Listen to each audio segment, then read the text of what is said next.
I jokingly like to say that I got 100 guys with beards to get their picture taken for kids.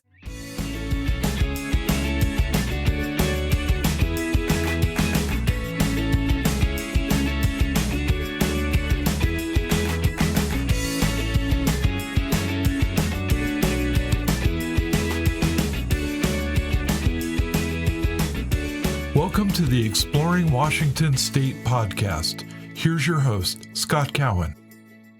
All right, my guest today is Amy Faulkner, and I'm going to read this like I just told her I was going to do, folks, but I'm going to read it straight off of her LinkedIn. It says, Amy Faulkner, Gilly Wagon, Dead Men of Whiskey, Seattle Cocktail Week, public speaker, Jefferson Award winner.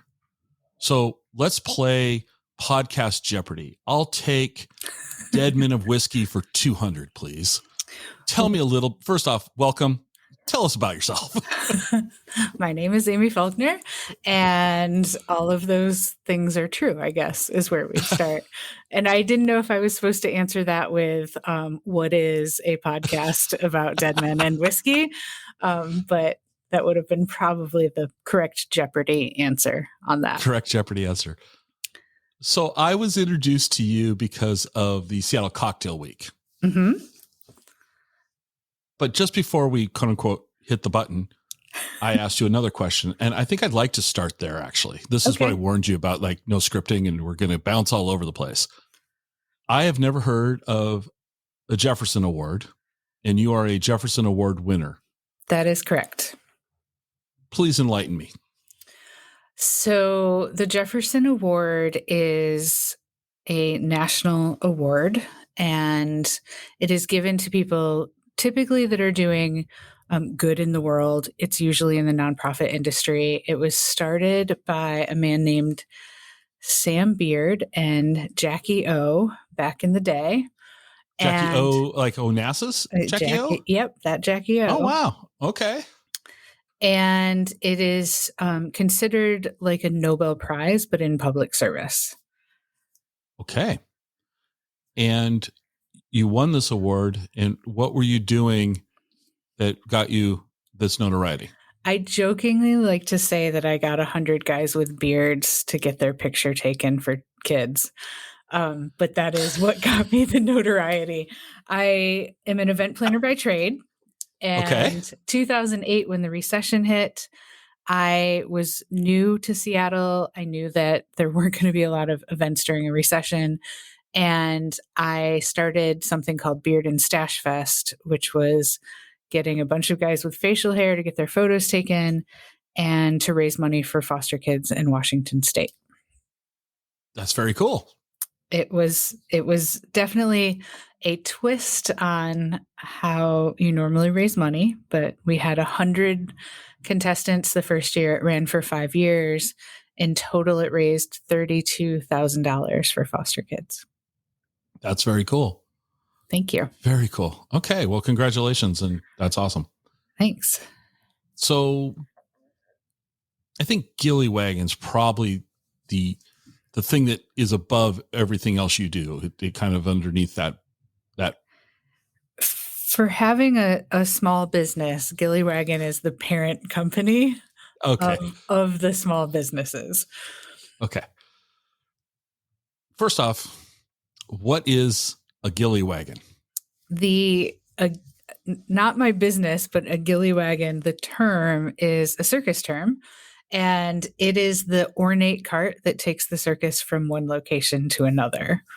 And since most of the time we are making events and producing events, we're basically bringing the fun. So we are the Gilly Wagon. I like that. Thank you. That's cool. I'm also slightly circus obsessed. So okay. All right. Let's go down that. Tell me more. No. Tell us more.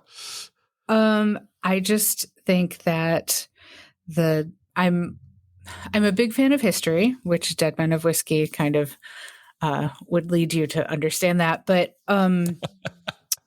I think of the circus, and I think that there are a lot of bad things that happened with the circus and things like that. But when you look at it from the entertainment perspective of the 1800s, it was something that was completely new. It was bringing moments of delight and unexpected things to the masses. And so it had a lot of good qualities too. Okay. So if you were to go back in time, what would be the circus event you'd want to see? Oh, I think being able to see some of P.T. Barnum's antics, because that's the only word that can properly describe it. I'd love to see that. I'd love to see the early, like when P.T. Barnum had his museum, all of those. I don't know. There's a lot. I'd love to see Tom Thumb. Okay.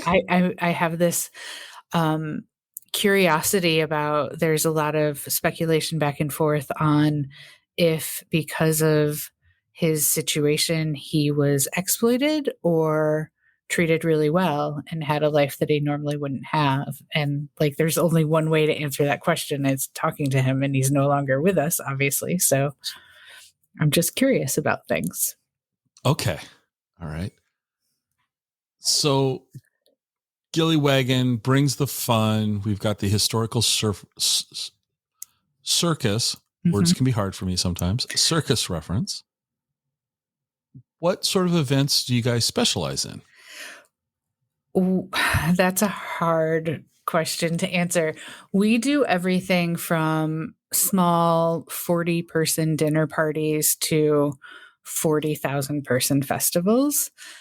So Okay. there's not like one, this is the thing we do. But I think what we specialize in is that unique and unexpected. And when we produce events ourselves, it's usually kind of combining some artistic features into it.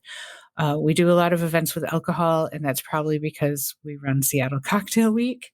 But not all events are alcohol. We have some community festivals that we do, like Hot Sauce Fest, and we work with clients on a variety of different types of events. Are you a fan of hot sauces?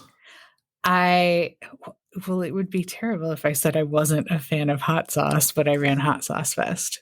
Well, but I mean, are you one of those people that you must have it thermonuclear hot and you must be crying and in insufferable pain because you tried somebody's, Yeah, I know my son loves this stuff, and I find jalapenos to be hot. So I know I can appreciate a good hot sauce. I'm not the person that wants my mouth to be burning all the time. So basically, I would rather have the flavor over the burn. Okay. All right. And we can live it. That would be the way I am too, because the flavor is cool. It's the heat that just, So where do we want to go? I'm going to give you a choice here. Do we want to talk about Dead Men of Whiskey or do we want to talk cocktails? Well, usually I have a few cocktails before I start talking about Dead Men of Whiskey, but we can start with Dead Men of Whiskey today. Well, you can have a couple cocktails before we get started. It's okay. It's 5:00 somewhere at the time of recording. Yes. So your podcast, Dead Men of Whiskey. Mm-hmm. Once again, when your name was presented to me, and it was around Seattle Cocktail Week, and I look at the Gilly Wagon website and I see this Dead Men of Whiskey, and I just stopped. I went, "Oh, wait a second! I don't care about Cocktail Week. This sounds really, really cool." And so it stopped me in my tracks. Yes. What's the story? How did you get? I mean, you already said you like history, so I'm guessing there's some of that. But how did you get started with this? And walk us through this podcast, please. I hate to say that it was almost a joke, but it was almost a joke. Because of my work with Seattle Cocktail Week, I visited the Jack Daniel's distillery in Lynchburg, Tennessee in 2019. And in touring and doing the distillery tour, they talk about how Jack Daniel's passed away. And when they were talking about it, I realized that there were all these names on bottles that we know, like Evan Williams and Jack Daniel's, and there's a plethora of names, but we don't know anything about the person that those names come from. And so they had an interesting story about Jack Daniel, the man. And it kind of resonated with me. And I was like, it's weird that, everybody knows this name. Nobody knows the man. And then we happened to have a brand that signed up for Cocktail Week. And the name of the brand is James E. Pepper. And I had this it's a smaller brand, but I had this thought floating around in my head that I should look up the history and know more about these names. And when this brand signed up, I was like, but how did this guy die? I started looking randomly into the history of this man, and he was like the P.T. Barnum of the whiskey world. And it's a fascinating story. And then I was like, we have to do a podcast about this. There's so many guys. And I think part of it is there's a good chance that these men drank a lot of their own product. So they had very interesting lives. And so I had been toying with the idea. And at that point, I was like, I just need to get through the upcoming Seattle Cocktail Week. And then when the pandemic set in, I was like, well, this gives me the time to start this podcast. And 40 episodes later, here we are. So out of your 40 episodes, give us a snippet, give us a name that so far has been really fascinating. You didn't expect it to be, and the story took a turn that you're like, oh my gosh, this is fantastic. I think James E. Pepper, because I had no idea who he was going into it. And then he was very flamboyant and showman, the showmanship that this guy had was insane. And he's one of these people that when you read the stories in history, you're like, I don't know if he's arrogant and I would hate him if it was real life, or I'm just absolutely fascinated by him. So James E. Pepper, I've named one of my vehicles after him. He's one of my favorites. There's a few Jameses. There's James Buchanan. On his last day on Earth, he had people carry him on a stretcher to the racetrack.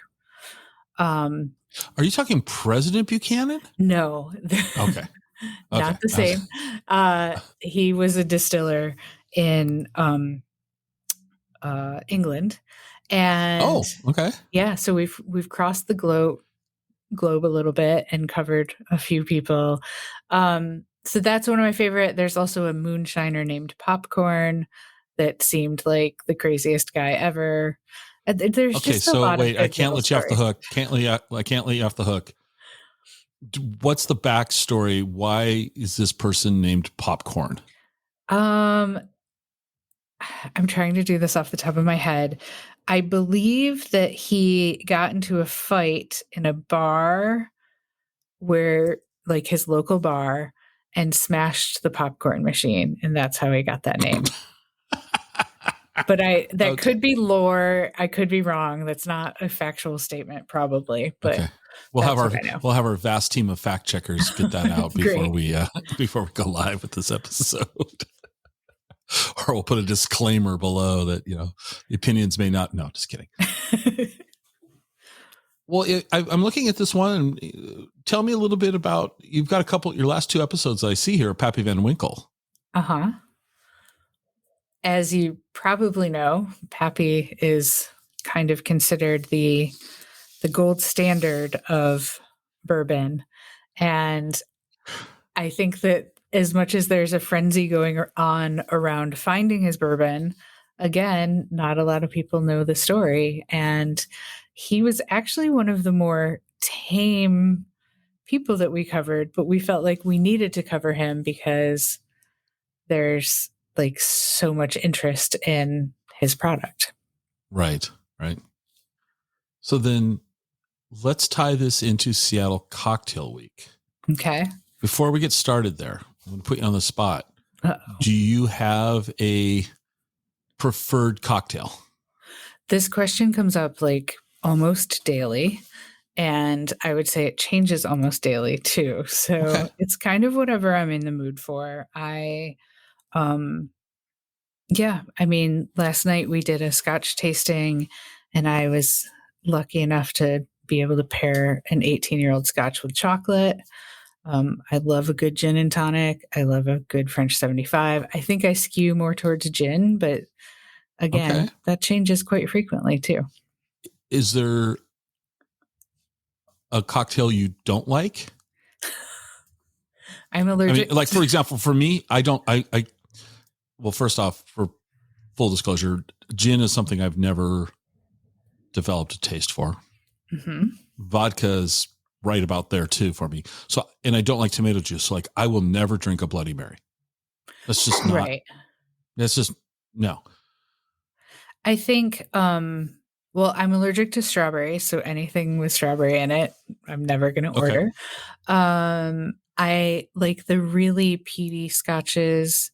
I'm not a huge fan of, but I do like mezcal. So like the smokiness just has to be a non-peaty smokiness. Okay. All right. Okay.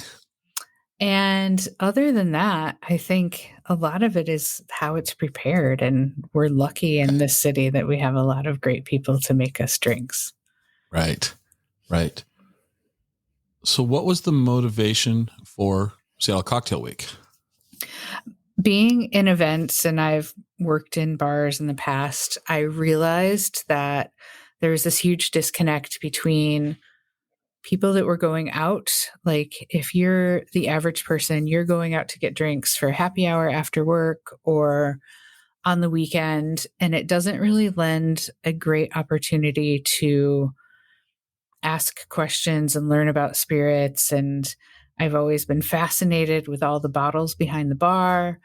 And if there's no place for us to ask those questions or get that education, it makes it hard for us to like grow in that area. And there's such a food scene in the city, and we have some great bartenders, but I feel like it wasn't being celebrated as much as it needs to be.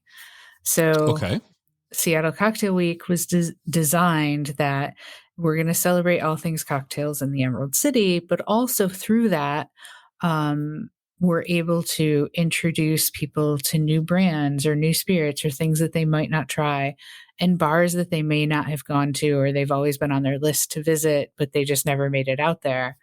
And really, I mean, Seattle has the bar that was named the best new American bar in 2019. And we've got, we're kind of on the map as an upcoming rum center in the US, which seems weird, but it doesn't. And yeah, so I think that there's a lot of really good things happening, and we're very much a foodie city, and we need to bring cocktails along with that. Okay. So I have two questions based on those statements. Number one, in 2019, what was the name of the bar? Navy Strength in Belltown. Navy Strength in Belltown. It's still the name of the bar. Okay, still it's still in Belltown. Yes. Okay. Why do you think, I mean, on the surface, Seattle and rum don't seem like a natural connection to me. Why do you think Seattle is getting some notoriety for its rum scene, if you will? I think that, and this is just speculation, but we have Rumba on Capitol Hill that is really highlighting rum in the best way possible.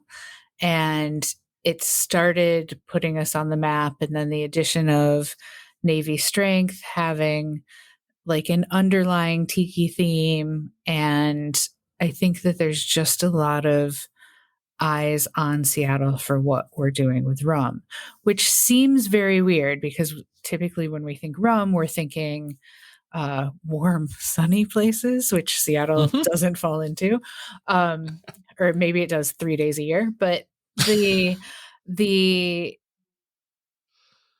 area itself, we had the first franchise of Trader Vic's, and we do have a little bit of history with rum in this area. So maybe we're all trying to envision ourselves in a warm, sunny place versus a damp, dreary place. Yes. Maybe that's the connection. Well, I mean, some of that is about escapism too. So if you're drinking a rum cocktail, you might be feeling that island vibe. Right.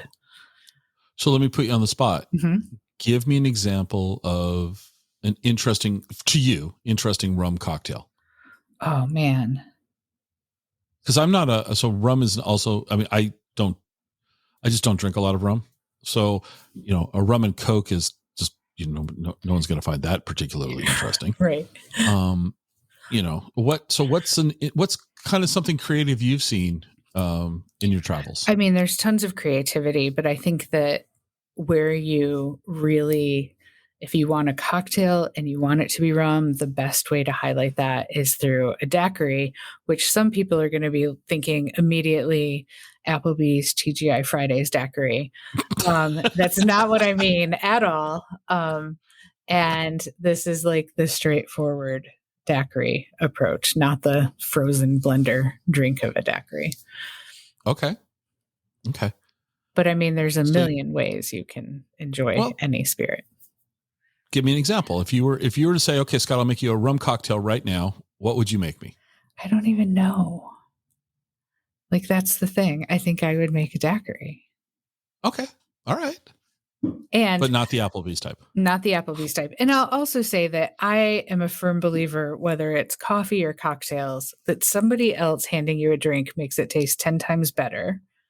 And so, absolutely. So I probably wouldn't make you the drink. I would take you to the place that's going to make the best But drink. see, if you made me the drink, you're handing it to me, so it's going to taste better. It's true. But so mine wouldn't taste better. So we'd go somewhere. Okay. Well, fair enough. Okay. Gotcha. So we're going to go out somewhere and try. All right. So the idea is to celebrate Seattle cocktail culture. Mm-hmm. How has Seattle Cocktail Week evolved over the last few years? Well, there has been a pandemic in the middle of the last few years, so the evolution's been a little awkward. But we started in 2019 and had a great first year. 2020, we had a great half a cocktail week because Cocktail Week is the first week in March. And if you remember, that's when everything kind of fell apart starting in Seattle. So we were the first one, we were shut down in the middle of the event. And so half of our week happened and the other did not. So you have it seems weird that in October, we're recording this in October of 2021, that we are talking about 2022. It's right around the corner, but it still seems weird to you. It seems very close to us. Okay. So February 27th to March 6th is when the 2022 Cocktail Week, Seattle Cocktail Week is going to happen. Correct. What can you share about this upcoming Cocktail Week with us? So the week itself will feature cocktails all around the city where the bartenders are making their best favorite cocktails. They want to highlight what they can do. So sometimes that's coming off of their regular menu. They're making something new for the week. Sometimes it's like putting some emphasis on the great stuff that's already on their menu. And it is designed to get you to go out and like try all those places that you've always wanted to try, but never have had the reason to. Will be your reason. And then during the week, a lot of the places are doing special events. So in the past, we've seen everything from dance parties to whiskey tastings to kind of all over the board on what people are offering. And it's a good, dinner pairings. That's always a great one as well. And then during the week, we have some industry education. So if you're a bartender, you can come and learn all of the new things that are happening in the industry. And then on the weekend, that Saturday, March 5th, is our big tasting event, which is called Cocktail District. Cocktail District. Yes. All right. And then, yes. What is that? I'm looking at the Cocktail District page. I want to know, what is that cocktail that you're featuring on that? That's a great photograph. Thank you. I can't think of what photograph it is off the top of my head. I think we just changed it. Okay. So, it's thumbs up. Beautiful photograph. Thank you. So let's talk about Cocktail District then. What if somebody were to attend this? What are they going to experience? So it is we call it the Carnival of Cocktails. See how I got that circus theme going in there a little bit. But basically, it is a tasting event. So you'll get a ticket, you get 12 tasting tokens, and you come in, and we have different themed rooms. So we've got a whiskey area, a tiki area, vodka, gin, agave spirits, specialty spirits, a scotch room.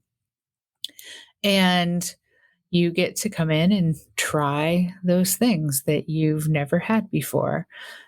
The event itself is 2020. It was slated to be the largest consumer spirits tasting event in the world.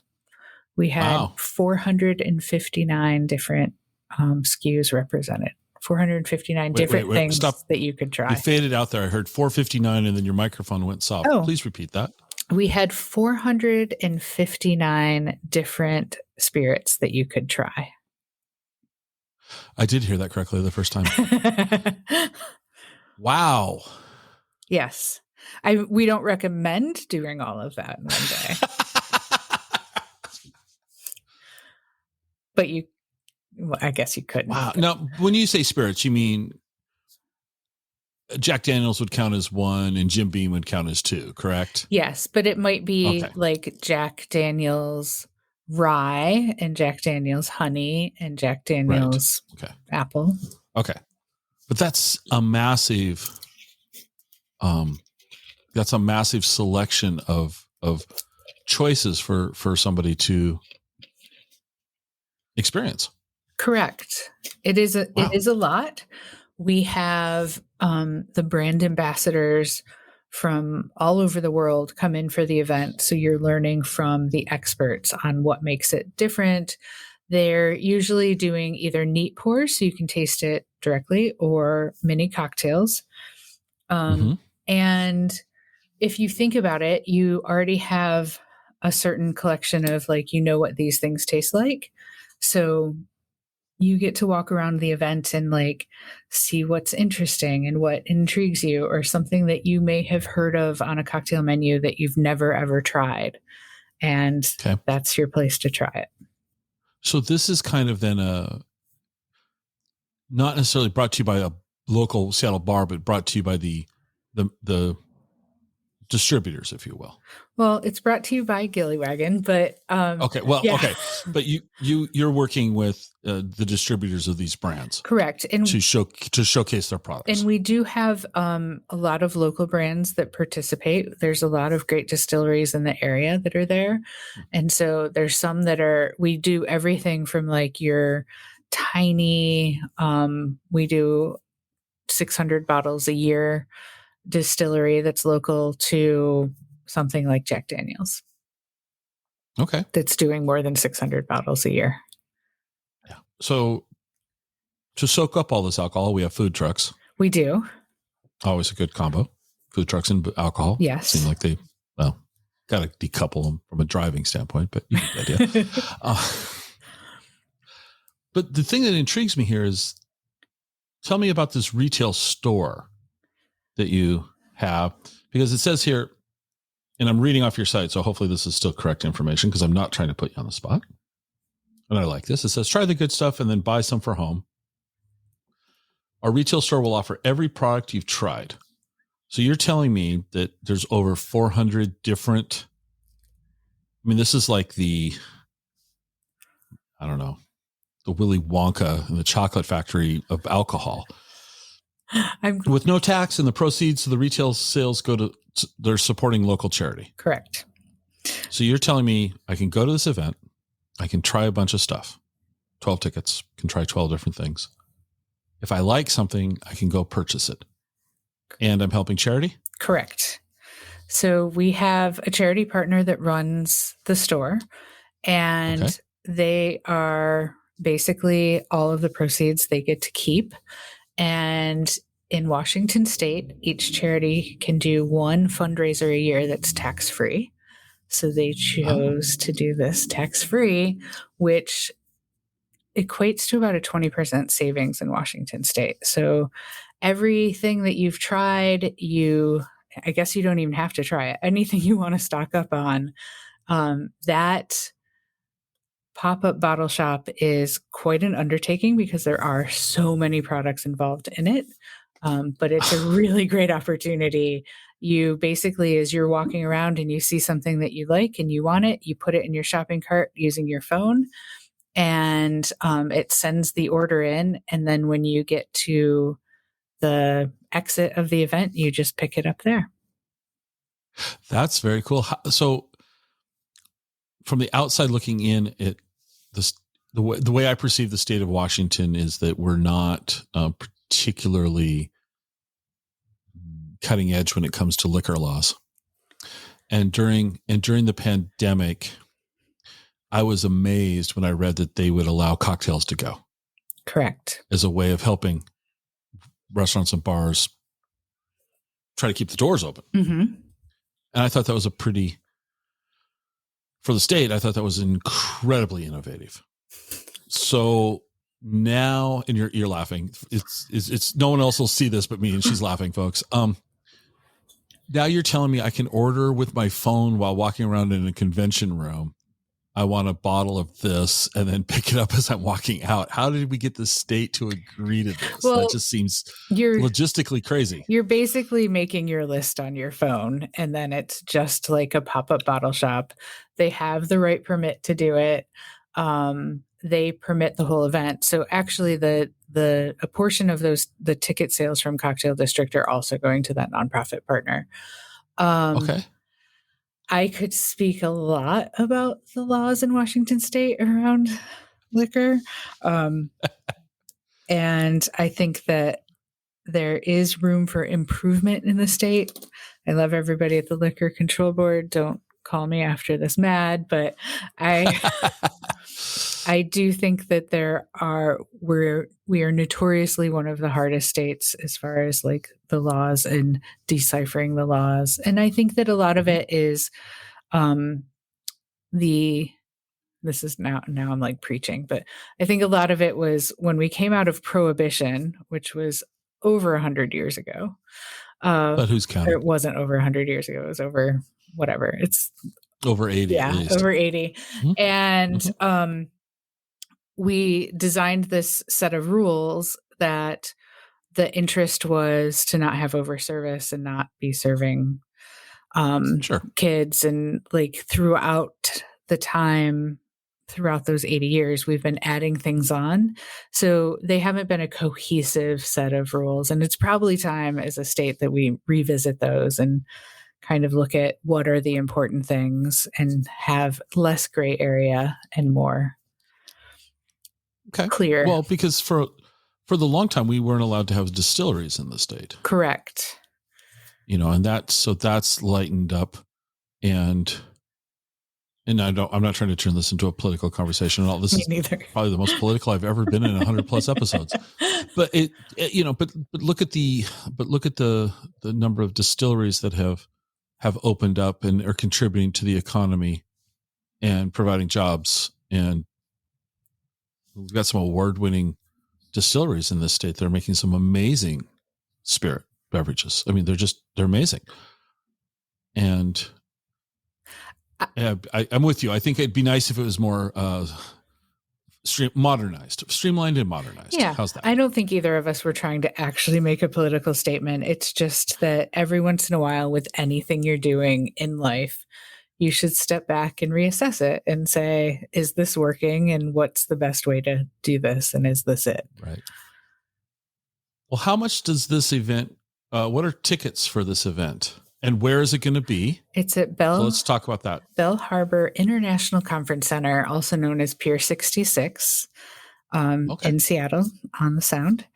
And tickets, general admission tickets, start at $64.99. They go up from there to $99, which is a VIP ticket.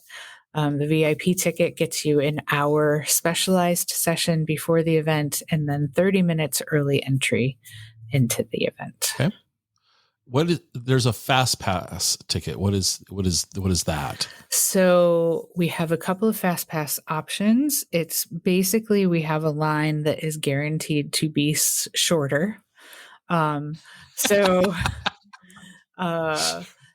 and some of them put you into a specific room. So there is a whiskey fast pass. So if you are a whiskey fan and you want to get in that room first and try everything before anybody else, you get that ticket. I think it's limited to 100 per fast pass session. So that means you're going to get in and get drinking quicker than anybody else. Okay. How many? Yeah, I'm looking. Wow, there's a lot of choices here, isn't there? Yeah, we like choices. Wow. Okay. Wow. How many people do you anticipate will attend this event? 5,000 people. So we have 2 sessions. Each session is open to 2,500 people. Wow. We have a huge footprint within that. Within the venue, we have 10 different tasting areas. So it is not as crowded and crazy as one might think. And yeah, we're looking forward to everyone joining us for it. That's amazing to me. Absolutely amazing. Well, let's bounce back though to the bars that are participating in Cocktail Week. Okay. What do you want to bounce back to? Well, so are they, since I haven't attended before and since I'm out of town, and I'm just going to pick one I'm looking at just because I think I like the name Life on Mars. I just think that's kind of a cool sounding name. And I know nothing about life on Mars. And of course, nobody does because, well, none of us live there. But anyway, in all seriousness, what would I arbitrarily picked this name. What if I were to show up there during Cocktail Week? How do you imagine what would my experience be like? Well, I'm going to be honest and say it's changed a little bit since COVID. In the past, our bar partners have offered some sort of featured cocktail at a discounted price. We are opting for 2022 to move away from that because so many of our bar partners are trying to recover from the pandemic. And it just didn't feel fair to say, hey, give us your very, very best cocktails and do it for less money at a time that they're trying to get back on their feet. So we really see the 2022 event as an opportunity for us to really create this community that we want and support them in getting back on their feet and getting new people to come out and try what they have to offer. So I think when you show up for the event or show up during Cocktail Week at Life on Mars, you are going to get the special Seattle Cocktail Week menu, and it might be 3 cocktails that they're really featuring that week and that they want to share with you. And you get to try something that might not ever be on their menu, or it is a cocktail that somebody there that's an amazing bartender has wanted to share, but it didn't fit within it didn't go with their food menu, so it didn't make it on their cocktail menu.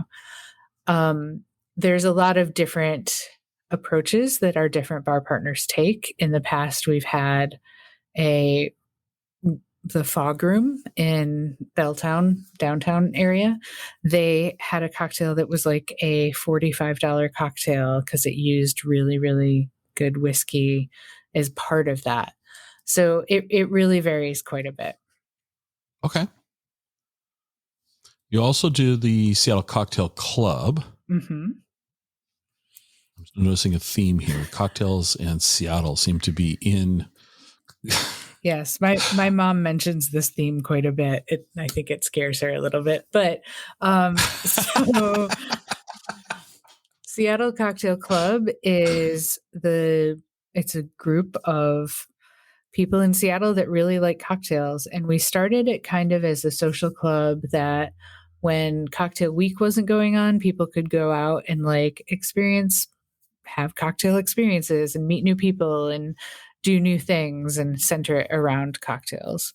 During COVID and the pandemic, we have moved a lot of that to online and virtual, and especially in the early COVID days when you just couldn't do an event or go out and have a cocktail. And we've partnered with bars around the city. They'll put together the cocktail kits. Cocktail club members go and pick them up. And then we'll get online with some amazing people that are going to tell us about those cocktails. So we have had a couple weeks ago, we got a virtual tour with a distillery in Japan while talking to them about their shochu. There's experiences that came about because of the pandemic that we would have never had that opportunity to like walk through the Japanese distillery. Or we had one night that it was an Amaro class that the great-great-grandson of the founder of this Italian company joined us from Italy to talk about the family's product while we drank cocktails and learned about it. So that sounds really cool. Last night we had a scotch and chocolate tasting, which was deliciously cool. So what scotch were you tasting? Well, so I'm looking here and okay, so Scotchtoberfest. Yes. That's an awesome name. I really like that. So I'm looking at Scotchtoberfest, which is running from the 18th of October to the end of October. We'll come to that in a second, but what were you tasting last night? The Glendronach, 12-year, 15-year, 18-year, and their Portwood. With some of the most... Your favorite? Your favorite of those? The 18-year Glendronach is great. Okay. And then we paired them with these gorgeous chocolates from Forte Chocolates in Mount Vernon. Okay. Probably the prettiest box of chocolates I've ever seen. Wow. Yeah. So you're not liking the 18-year because of the chocolate, are you? I mean, you didn't.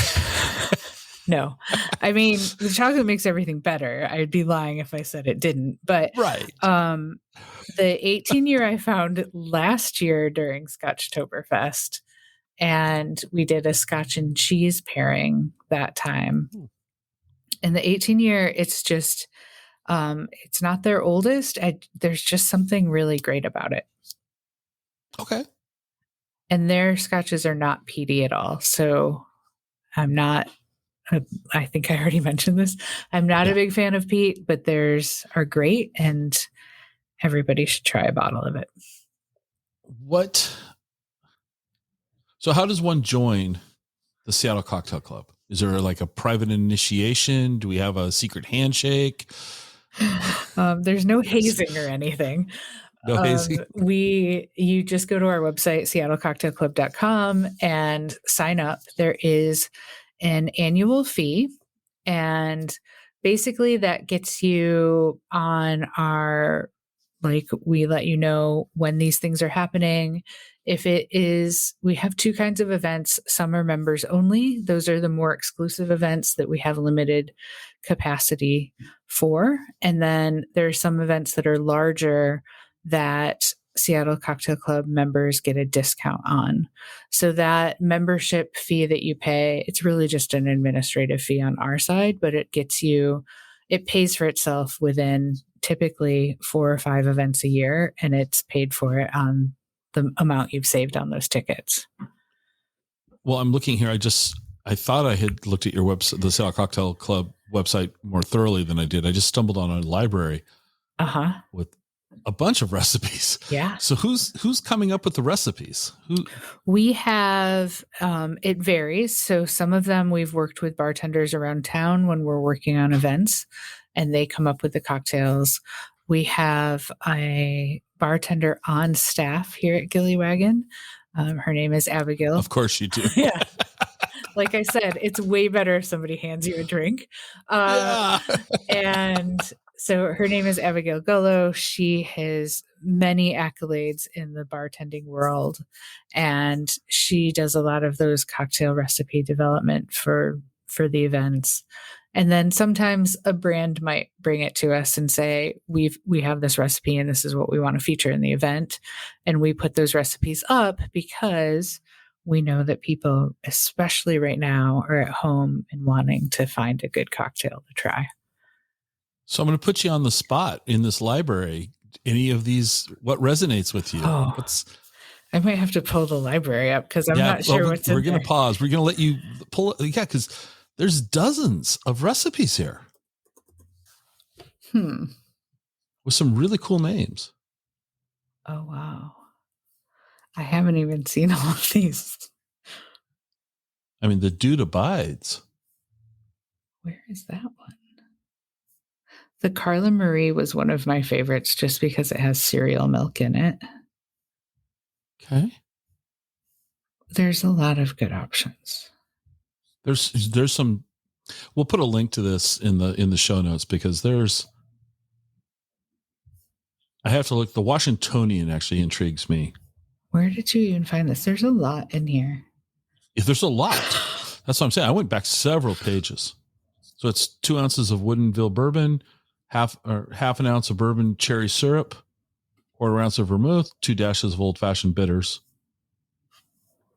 Yeah. And then you smoke it. Yes. Yeah. I need somebody to hand me one of those. Right. Because if I make it, it won't be as good. You'll have to come up to Seattle and come by our office. So yeah, if this is a perk of working for you, I think your applications will you're gonna be flooded with applicants. So wait. And now I have solved the labor shortage. So you have solved. We've read a lot of people. People are not applying for jobs right now. I think we might have just come up with a strategy to keep employers with lots of opportunities. Yeah. You got some. These are fascinating. These are absolutely fascinating. 2 other things on your website, and I want to talk the Bartender Circle. So is this a community for bartenders to support each other? It is. And it's a national community for bartenders to support each other. So we obviously have a larger audience in the Seattle area because we personally know a lot of the bartenders in the Seattle area. But what we wanted to create is an area for bartenders to support each other. That's not just a Facebook group where they're complaining about customers. It's more like, how do we support each other on a peer-to-peer level, give great advice, be positive. It's and like share educational things and stuff like that. So the group itself during Cocktail Week will have the Bartender Circle Summit, which is that industry education that I talked about previously. But we also throughout the year have some online things, programming, educational things. We have a Discord channel so people can chat with each other, bring up different topics, and then also participate regionally. So if there's areas that have a larger population, they can have their own Discord channel. Okay. And then this one just chuckles, makes me chuckle and make them wobble. Oh, man. So I guess that this is, I have, Bob Ross would say that I have a lot of happy little accidents, but years and years and years ago, 10 years ago, I became a little bit obsessed with making Jell-O shots and started at the time a Tumblr blog about Jell-O shots. One of the things that I made, and it's on the website right now, is a complete Thanksgiving dinner made out of Jell-O. And it included everything from a wild turkey and ginger ale turkey-shaped Jell-O shot to pumpkin pie Jell-O shots and stuffing, obviously cranberry and vodka. And formed in the can, just like you'd have cranberry sauce at Thanksgiving. And this, the legend of this blog lived on for 10 years. And last year we brought it back and have been making, I don't like to call them Jello shots because we actually don't use Jello in them. We're using a lot of like fruit purees and things, and then making them gelatinous and delicious and weird. Okay. You've just teed me up. One of my questions I love to ask guests are, what idea did you have? You're like, this sounds like this will be great. And I have a feeling that somewhere in this Make Them Wobble, we've got some ideas that didn't quite make the cut. Oh yeah, there's definitely. Actually, the last fail that I've had with Make Them Wobble is, again, we're not using any Jello, so it's all like what you mix together and then make it set up with gelatin. And Right. it was around St. Patrick's Day. I wanted to make something that was similar to a shamrock shake, like the McDonald's shamrock shakes. Yeah. And so I had the creme de menthe, and I lost track in my brain, and it went from me focusing on flavor to me using the color of it to change the color of we call them wobble shots, Jello shots. Okay. And so I added too much, and it was basically like having a puck of Listerine. It was like so disgusting, so bad. And really, I should have just added food coloring to make it the green color that I wanted, which I would have done with any other spirit. But because it was green in color, it threw me off my game. Great for dates, though. They were great for good breath. Oh my gosh. Okay. You're not gonna. I don't think you could top that. Yeah. I'm gonna come back to Drinksgiving. Uh-oh. How long does it take to prepare a full Drinksgiving? That Drinksgiving was 10 years ago, and I remember it starting days in advance. So, okay. But also I was pretty new in the world of Jello shot. That was like my big moment. And then I tried to do the George Costanza where I drop the mic and leave it behind, but that dinner will not leave my history. So, I think at this point I've kind of got the method down for how to make things, and I think it would be a lot quicker. Okay. At this point, but I still think it would take a day and a half to do as many things. So it's still like preparing a Thanksgiving meal for a bunch of guests. It's going to take a lot of work. This is not something you knock out real quick. Correct. And what I didn't mention, and I should, is I don't recommend doing this for anybody because it's the worst party that I've ever thrown.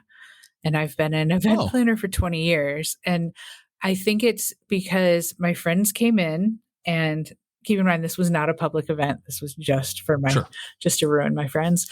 And they came in and they saw what looked like a Thanksgiving dinner, and they knew it was Jello shots, but then they just made themselves a plate of Jello shots like you would Thanksgiving dinner. So I think by 11 o'clock that night, everybody had already gone home because don't do it.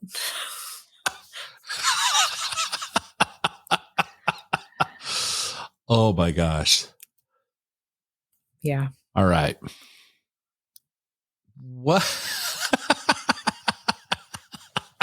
It's my biggest life advice is being an event planner. Biggest life advice. There we go.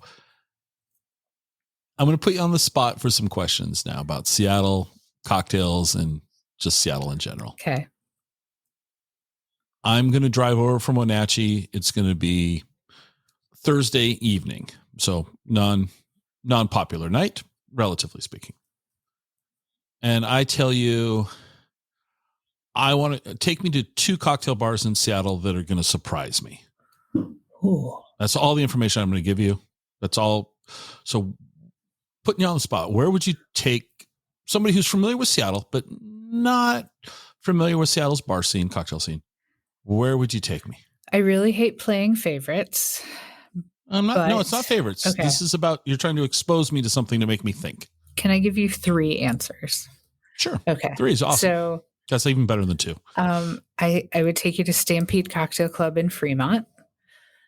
Okay. And they are a small bar that has a great cocktail program. So it's a good start because it's like great cocktails, right?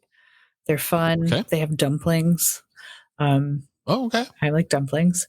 And dumplings are good. And then we'd probably go to either, this is an either or, they're a block away from each other, in Belltown, either the Fog Room or Nest. They're both rooftop bars on top of hotels. They both have great views. They both have great cocktails. So it gives you that unexpected view situation.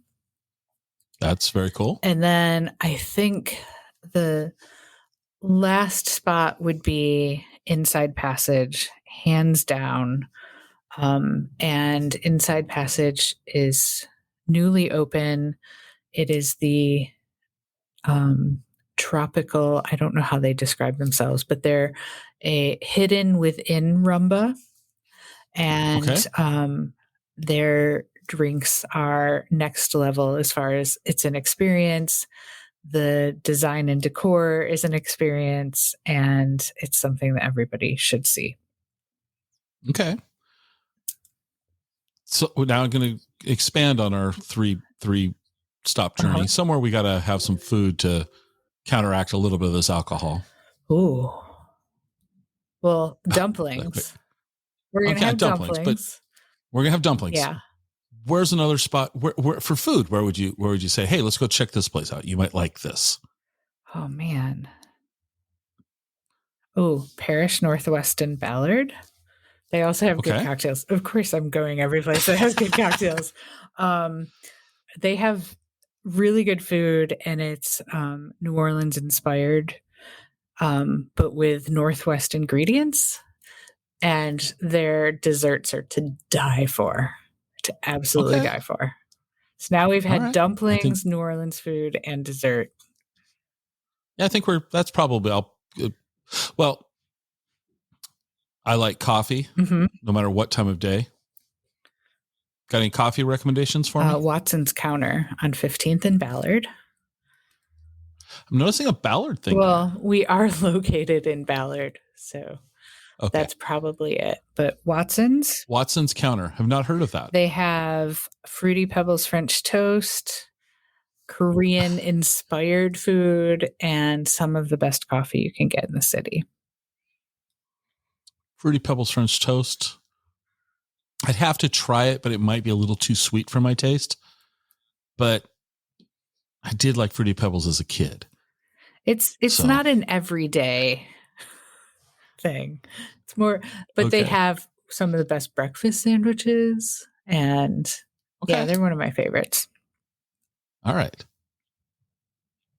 What didn't we cover? I feel like we've covered everything I've eaten and drank in the last year.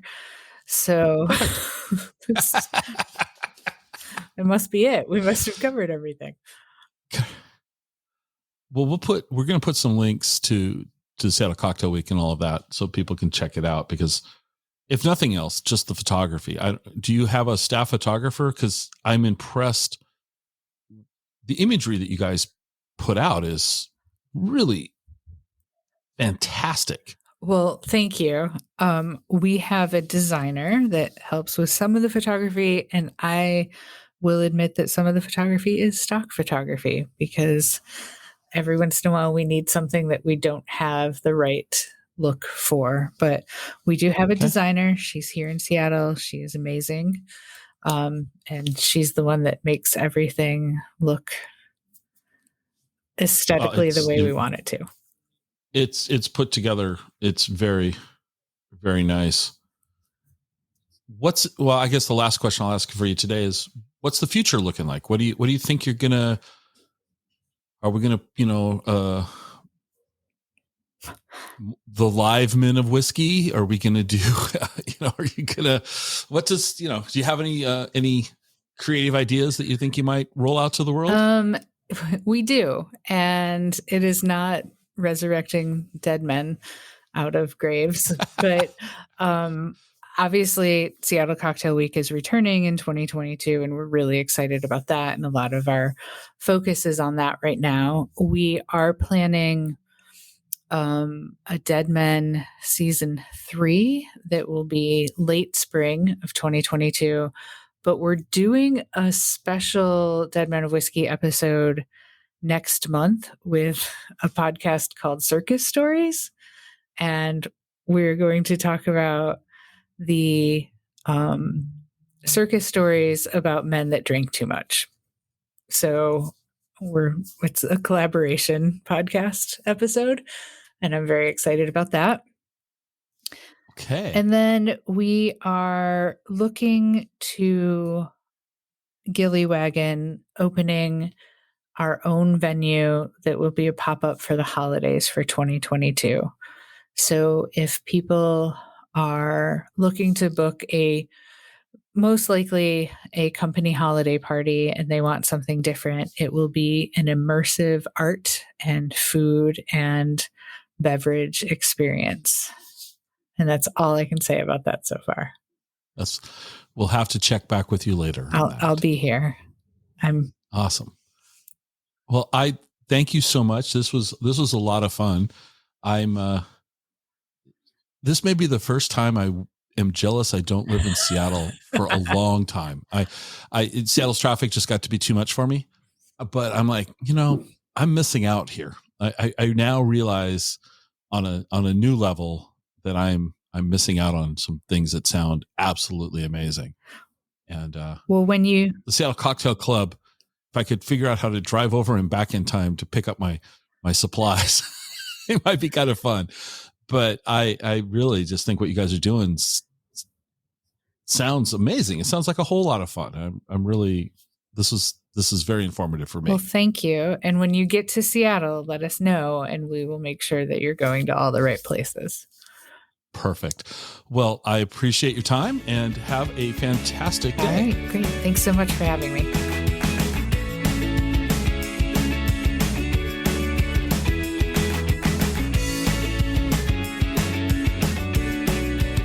Join us next time for another episode of the Exploring Washington State podcast.